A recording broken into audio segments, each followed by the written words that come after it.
దుర్యోధనుని చీత్కారానికి సిగ్గుపడిన అశ్వత్థామ రణభూమి వదిలి తన తల్లిని చూడాలని తలచి తన నివాసానికి బయలుదేరాడు.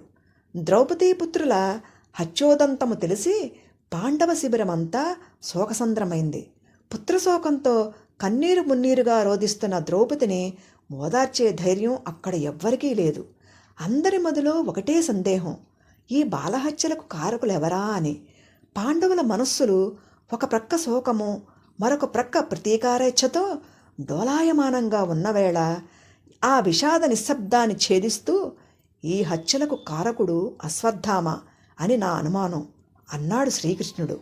అందరూ ఉలిక్కిపడి శ్రీకృష్ణుని వైపు చూశారు. అవును, మీ శత్రువులందరూ యుద్ధరంగంలో నిహతులయ్యారు. ఆచార్య ద్రోణుని హత్యకు మీరే కారణమని తలచి అందుకు ప్రతీకారంగా ఈ ఘాతుకానికి పాల్పడి ఉంటాడు అశ్వత్థామ అన్నాడు శ్రీకృష్ణుడు. అర్జునుడు కోపంతో పళ్ళు పటపటా కొరుకుతూ ద్రౌపది దగ్గరకు వచ్చి ఓదార్పుగా, ఎంత విలపించినా ఈ దుఃఖం తీరనిది, ధైర్యం తెచ్చుకో, నీకిదే మాట ఇస్తున్నాను. నీకింతటి గర్భశోకం కలిగించిన ఆ అశ్వత్థామ శిరస్సు ఖండించి తెచ్చి నీ పాదాల చెంత పడేస్తాను.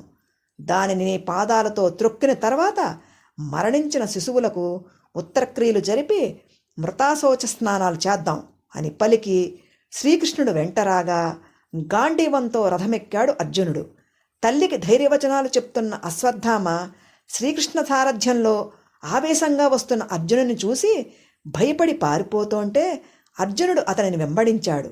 ఇక అర్జునుని చేతిలో తనకు చావు తప్పదని తలచి తనకు ఉపసంహారం తెలియదని తెలిసినా కూడా అర్జునునిపై బ్రహ్మాస్త్రాన్ని ప్రయోగించాడు అశ్వత్థామ. ఆ దివ్యాస్త్రం ప్రళయాగ్ని జ్వాలలు క్రుక్కుతూ వస్తోంటే ఏం చెయ్యాలో తోచక శ్రీకృష్ణుని వైపు చూశాడు అర్జునుడు. బ్రహ్మాస్త్రాన్ని బ్రహ్మాస్త్రంతోనే ఎదుర్కో, తర్వాత 2 బ్రహ్మాస్త్రాలను ఉపసంహరించు అన్నాడు శ్రీకృష్ణుడు. అర్జునుడు ఆ విధంగానే చేయగా అశ్వత్థామ నిర్వీర్యుడై నిలబడిపోయాడు. అర్జునుడు అతనిని తాళతో బంధించి రథంలో పడేశాడు. రథం వేగంగా పాండవ శిబిరాల వైపు కదిలింది.